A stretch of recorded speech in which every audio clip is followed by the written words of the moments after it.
Olá pessoal, tudo bem? Estou aqui para apresentar a norma 14724, dando continuidade ao curso de normalização. E agora eu vou apresentar a vocês a norma de apresentação de trabalhos acadêmicos, que é bem ligada ao formato, como vocês vão perceber ao longo desta videoaula. E a norma 14724 remete a outras normas para a sua aplicação. Então, basicamente, ela apresenta os princípios gerais para a elaboração dos trabalhos acadêmicos, que nesse grupo estão os TCCs, as dissertações, teses e etc., visando a sua apresentação à instituição. E como eu falei, para a sua aplicação, você vai considerar outras referências normativas, e aqui tem uma pequena listinha, que é a norma de referências, a de numeração progressiva das seções, a de sumário, a de resumos, de índice, citações e o Código de Catalogação Anglo-Americano, mas isso é uma coisa bem particular dos bibliotecários. Dificilmente vocês serão direcionados a consultar o Código de Catalogação Anglo-Americano e as normas de apresentação tabular do IBGE, que apesar do que algumas pessoas pensam, que a norma de apresentação tabular é da ABNT, mas não, é do IBGE. Porém, a ABNT direciona para as normas do IBGE. E aqui a estrutura básica do trabalho acadêmico, que a norma define aqui em parte externa e interna, em que nós temos a capa como elemento obrigatório, a lombada como elemento opcional, lembrando que a lombada, geralmente vocês vão se preocupar com isso quando forem imprimir o trabalho ou se forem publicar, tá certo? Dentro da parte interna, nós vamos ter os elementos pré-textuais, os elementos textuais e os pós-textuais, aqueles que vêm depois de todos os elementos do texto. Para os elementos pré-textuais, nós vamos ter alguns aqui obrigatórios e opcionais, ok? Como vocês podem ver aí, folha de rosto, errata, folha de aprovação, dedicatória, agradecimento, epígrafe, os resumos, as listas e o sumário. Tudo isso, todos esses são elementos pré-textuais. Com relação à errata, eu gostaria de sinalizar o seguinte: muitas pessoas, às vezes, não gostam muito de sinalizar um erro que porventura tenham localizado no trabalho após a sua impressão ou após a sua finalização. Porém, eu indico que, se você localizar algum erro desse tipo, faça a errata, certo? Apesar de ser opcional, o indicado é que você faça a errata. E a errata ela pode ser encadernada ou ela pode ser colocada solta, para que na hora as pessoas possam conferir essa sinalização do que está incorreto. Dos elementos textuais, a norma é bem direta, ela define introdução, desenvolvimento e conclusão, e obviamente todos esses são obrigatórios. Os elementos pós-textuais, nós temos as referências como obrigatória e o restante é opcional, que é o glossário, o apêndice, o anexo e o índice. E aqui, para ficar mais claro, como é que é a ordem desses elementos, a distribuição desses elementos no seu trabalho. E um lembrete: as folhas elas são contadas a partir da folha de rosto, sequencialmente, mas só é impresso o número a partir da introdução, ou seja, o número da página só vai aparecer a partir da introdução. Ou seja, não pode aparecer número de página na capa e nem nos elementos pré-textuais. Com relação ao formato, deve ser digitado na cor preta, isso a norma deixa claro, podendo utilizar outras cores somente para as ilustrações, isso no caso quando elas forem coloridas.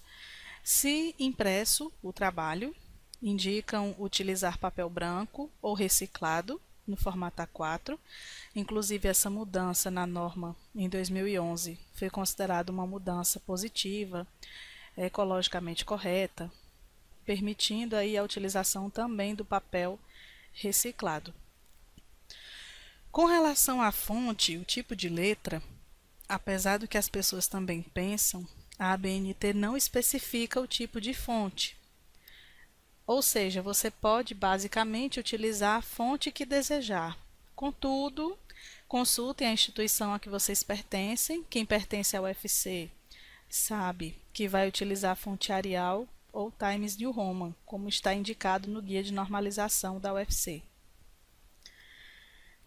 Ainda com relação ao formato, recomenda-se a fonte tamanho 12 para todo o trabalho, inclusive capa, excetuando-se as citações com mais de 3 linhas, aquelas citações longas, notas de rodapé, paginação, dados internacionais de catalogação na publicação, que nada mais é do que a ficha catalográfica, legendas e fontes das ilustrações e tabelas, que devem ser em tamanho menor e uniforme.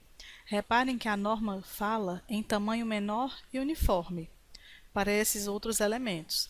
Ela não diz que é tamanho 11, que é tamanho 10, como algumas pessoas ficam me perguntando. Então, para o texto comum, normal, ela indica fonte tamanho 12.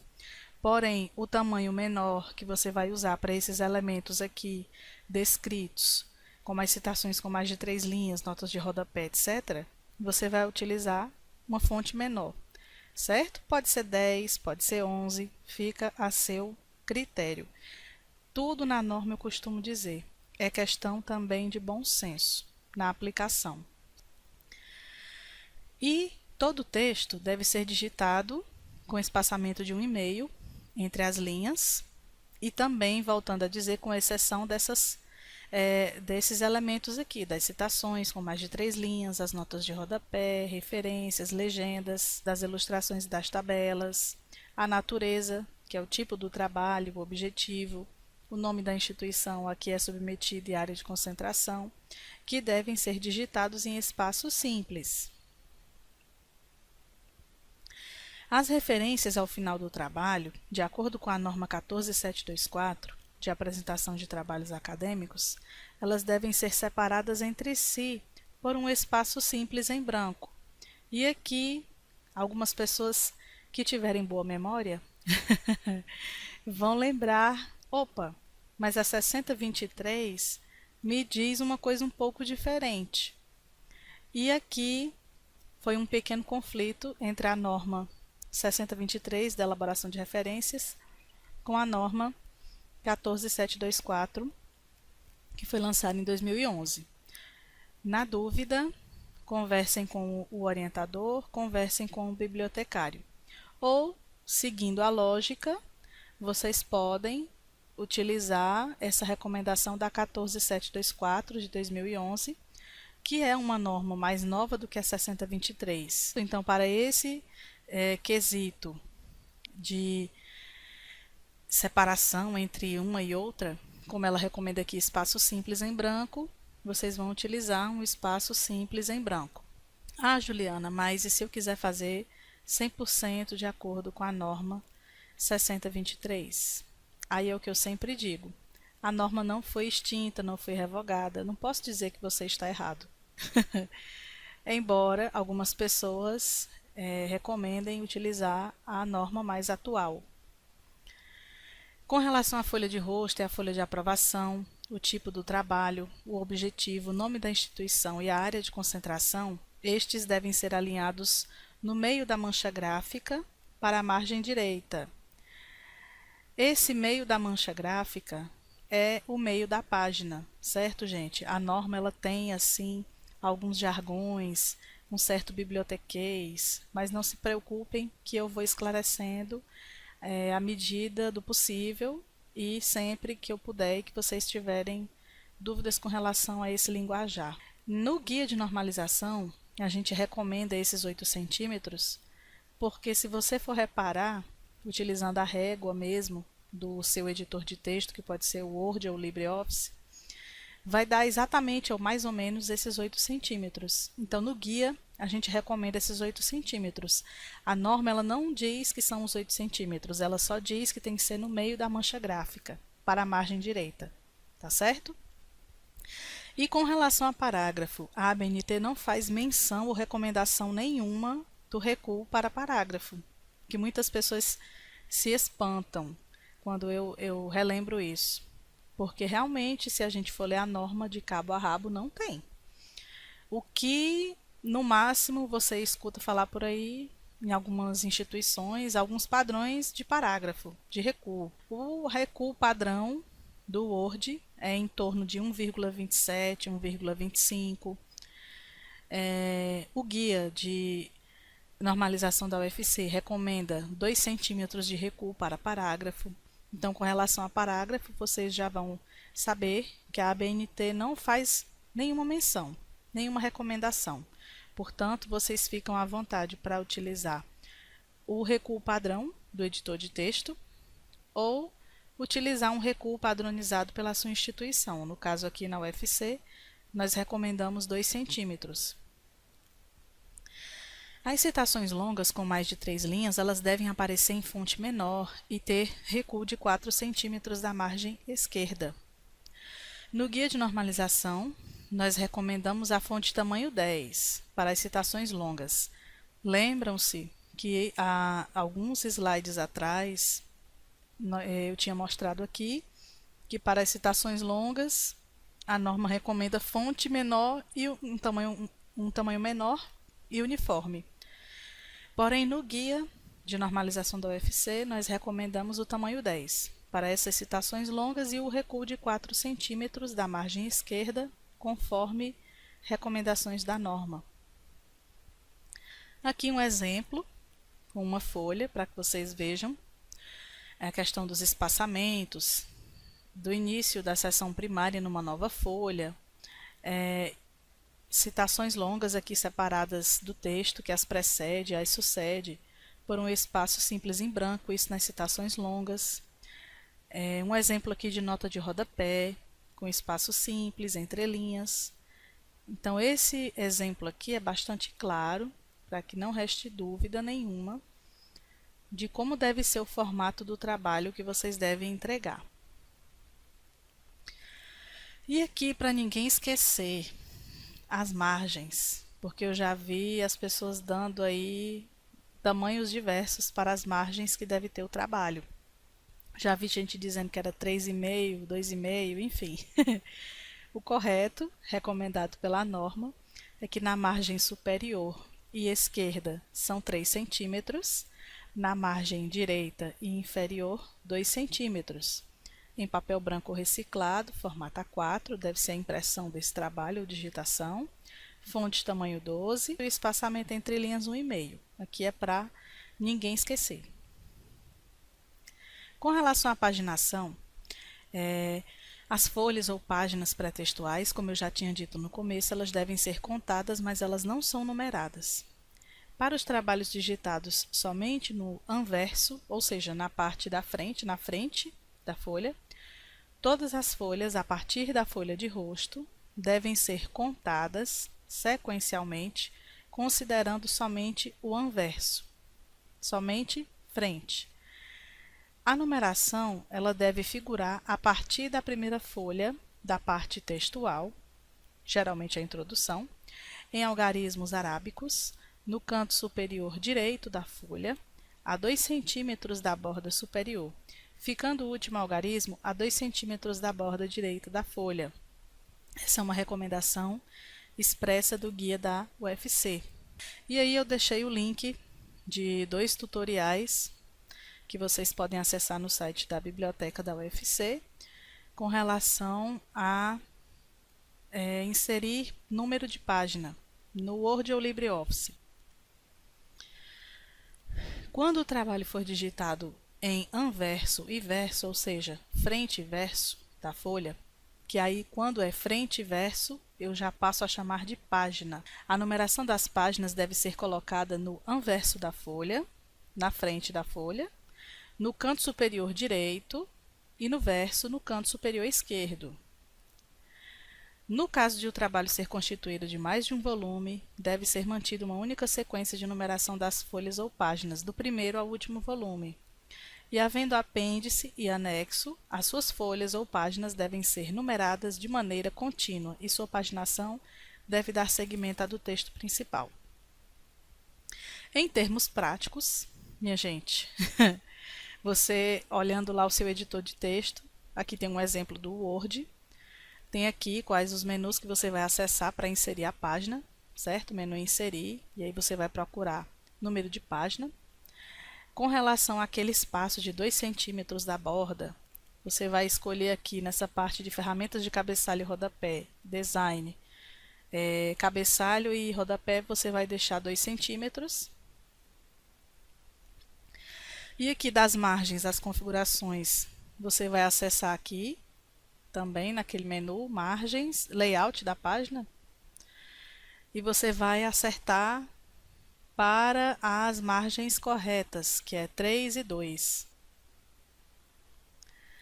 E aqui, mostrando o exemplo mais prático, quando você vai lá em margem personalizada, eu indico que vocês coloquem margens espelho, principalmente para quem for imprimir frente e verso.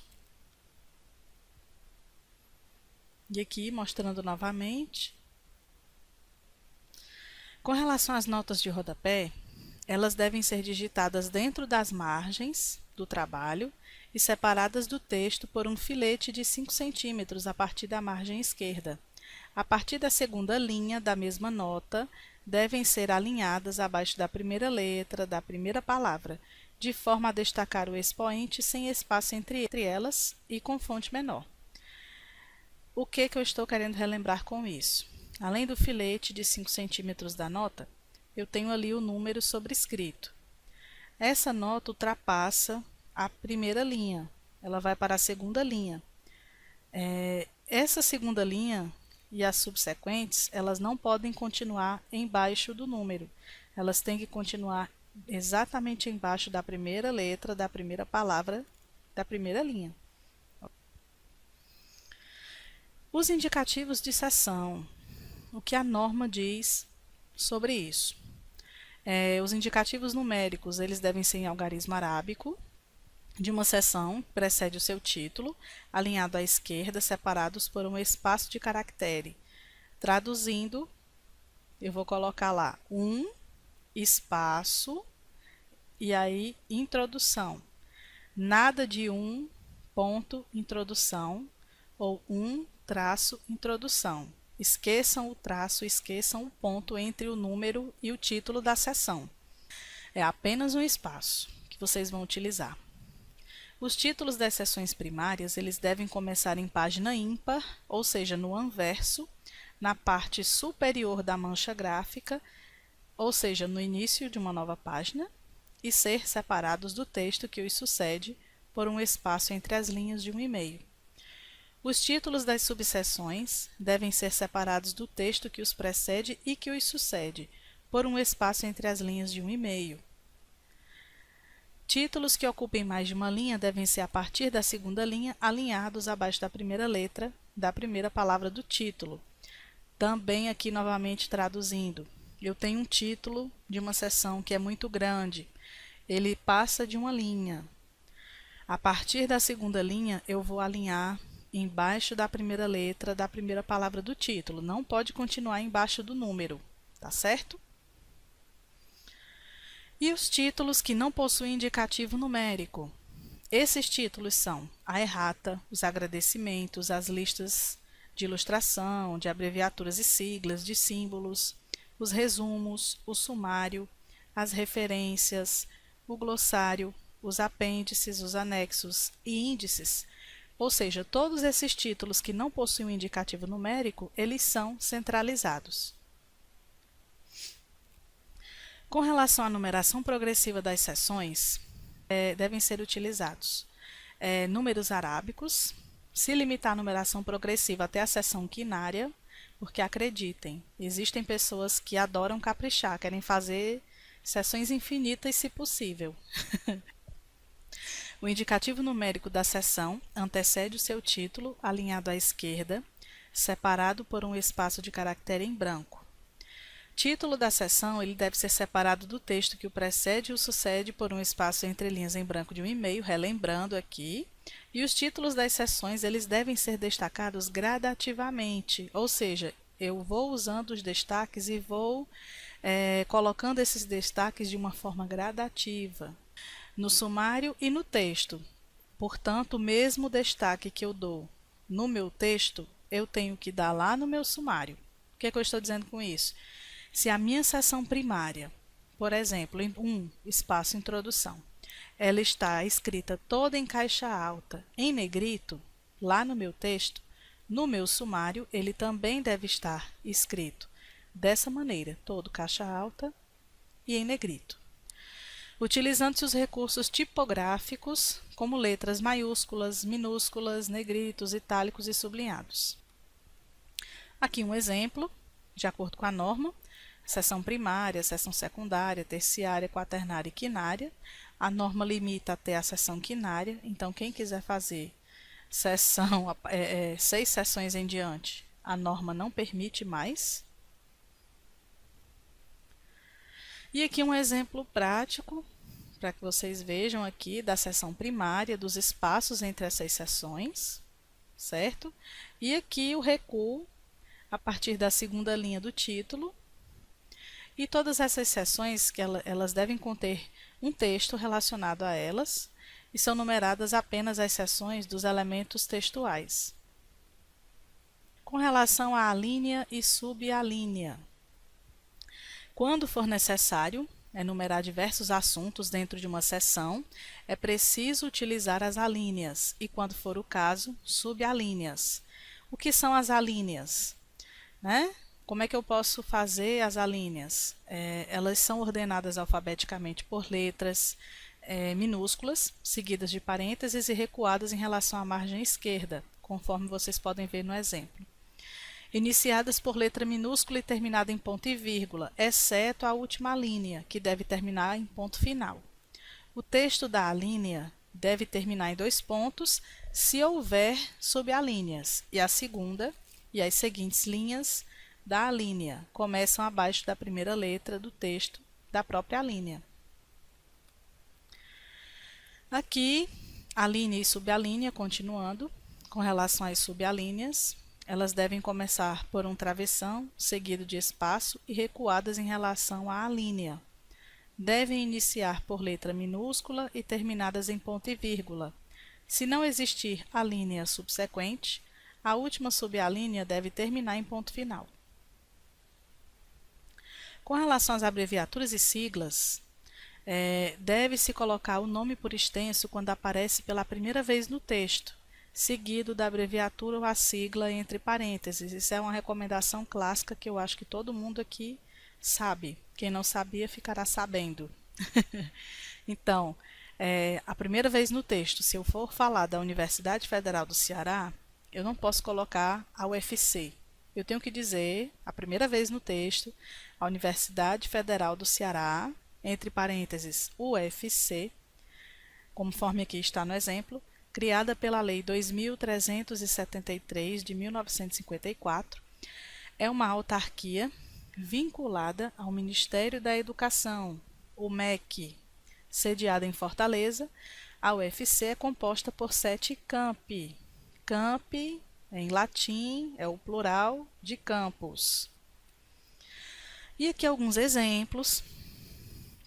O exemplo da capa, que pela norma a capa é a proteção externa do trabalho, onde você vai colocar as informações indispensáveis, ou seja, quem é o autor, qual é o título do trabalho. A norma ela não fala, não diz, né? Não coloca lá nas recomendações, colocar o brasão e o nome da instituição. Mas no guia da UFC, nós optamos por pedir que os trabalhos contenham o brasão da UFC e o nome da instituição. Tem que ter o autor, o título, o subtítulo se houver. Geralmente o subtítulo é o que vem depois dos 2 pontos. O local, que é a cidade, e o ano da entrega. E aqui nesse exemplo tem a capa do meu trabalho, né? Que coincidência. A folha de rosto. Ela contém as informações que identificam o trabalho, tem que ter o nome do autor, o título, subtítulo se houver, a natureza desse trabalho, quem é o orientador, se houver co-orientador, você também vai informar o local da instituição e o ano da entrega. E aqui no exemplo, aquela história do alinhamento no meio da mancha gráfica, que a gente coloca aqui como 8 centímetros no guia de normalização da UFC. E aqui um exemplo de ficha catalográfica. Ficha catalográfica, algumas instituições, elas têm o seu módulo automatizado para fazer a ficha catalográfica. A UFC tem um, certo? Que é o Catalog, tem o link aqui nesse slide, e um link para outros módulos automatizados. Se vocês quiserem clicar e conhecer, fiquem à vontade. E a ficha catalográfica, se ela não for elaborada por um desses módulos automatizados, ela deve ser elaborada por um bibliotecário. A folha de aprovação também deve conter no seu trabalho, com todas essas informações, que é o nome do autor, o título do trabalho, o subtítulo, a natureza, a data da aprovação, o nome e titulação dos membros da banca examinadora. Dedicatória, aqui um exemplo de dedicatória. A dedicatória é um texto geralmente curtinho, onde você presta homenagem, dedica o seu trabalho a alguém. Ela deve iniciar no canto inferior direito da folha, com aquele recuo de 8 centímetros, que é o meio da mancha gráfica. E não é necessário você colocar a palavra dedicatória lá no topo da página. Aqui um exemplo de agradecimento. Então, os agradecimentos é um texto onde o autor agradece àqueles que contribuíram de maneira relevante para a elaboração do trabalho ou para a sua formação acadêmica. A epígrafe, que é uma citação relacionada ao assunto do trabalho, seguida de indicação de autoria. Não é necessário você colocar a palavra epígrafe no topo da página e você pode colocar epígrafe também nas seções primárias de capítulos. Agora, uma recomendação minha como bibliotecária. Colocou uma epígrafe no seu trabalho, faça a referência também de onde você tirou essa epígrafe. Com relação às referências, então, o que eu tenho para dizer é que as referências é uma lista das publicações que foram citadas na elaboração do trabalho, que elas são ordenadas alfabeticamente. Se você seguir o sistema autor-data, se você seguir o sistema numérico, a lista vai ser de acordo com a ordem de aparição no texto, seguindo a numeração. No caso dos trabalhos acadêmicos elaborados na UFC, claro, e em outros lugares, a recomendação é que utilize a norma 6023, que é a norma de elaboração de referências. E aqui um exemplo de glossário, que é uma lista em ordem alfabética de palavras ou expressões técnicas de uso restrito, que nem todo leitor vai conhecer, então você fazer um glossário pensando também no seu leitor é importante, apesar de ser um item opcional. Eu recomendo, caso você ache necessário, ou realmente tenham alguns termos que nem todo mundo conhece, é interessante fazer um glossário. O apêndice, e o apêndice tem uma diferença entre o apêndice e o anexo, como vocês vão poder saber agora. O apêndice é um documento elaborado pelo autor, ou seja, você elaborou, a fim de complementar sua argumentação, e ele deve estar relacionado ao trabalho. É precedido da palavra apêndice, identificado por letras maiúsculas, consecutivas, travessão e o respectivo título. E aqui tem um exemplo, apêndice A, aí questionário, e quando esgotadas as letras do alfabeto, utilizam-se letras dobradas. Apêndice AA, questionário, como tem nesse exemplo. Vocês vão dizer, poxa vida, mas tem gente que tem tanto apêndice assim, que chega a dobrar as letras do alfabeto? Tem, viu? Tem sim.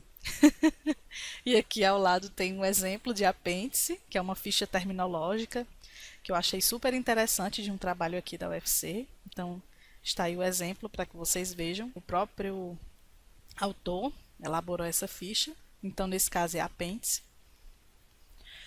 Já o anexo é um documento que não foi elaborado pelo autor, ou seja, você utilizou o mapa de Fortaleza que você pegou do site do IBGE ou de outro lugar, mas não foi você que elaborou esse mapa. É um material de outra pessoa.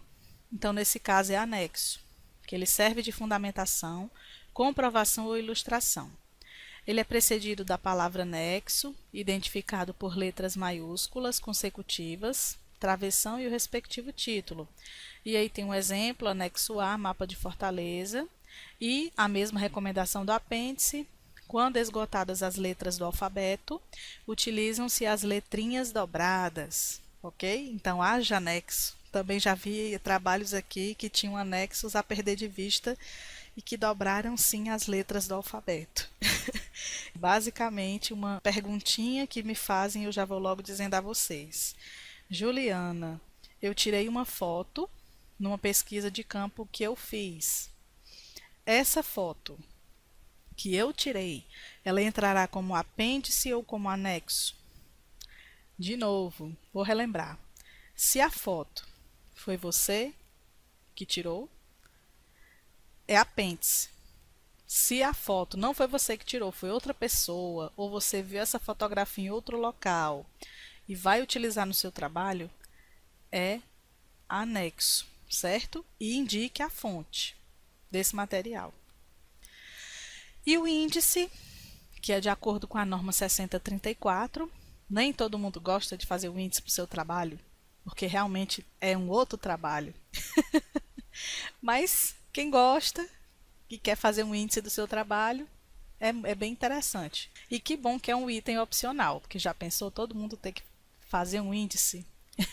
A relação de expressões significativas ordenadas segundo um critério, certo? Isso é um índice e que remete para informações contidas no texto.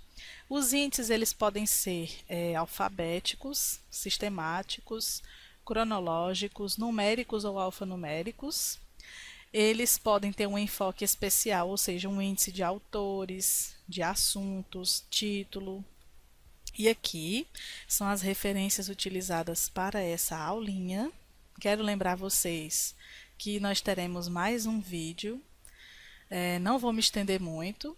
Tem outros exemplos que eu vou trazer no próximo vídeo. Vamos continuar essa parte da elaboração de apresentação dos trabalhos acadêmicos. Teremos exercício, sim, mas não se preocupem, é um quiz, é só responder. E qualquer dúvida que vocês tiverem, eu estou à disposição para responder. E eu agradeço a todos vocês e até a próxima. Tchau, tchau.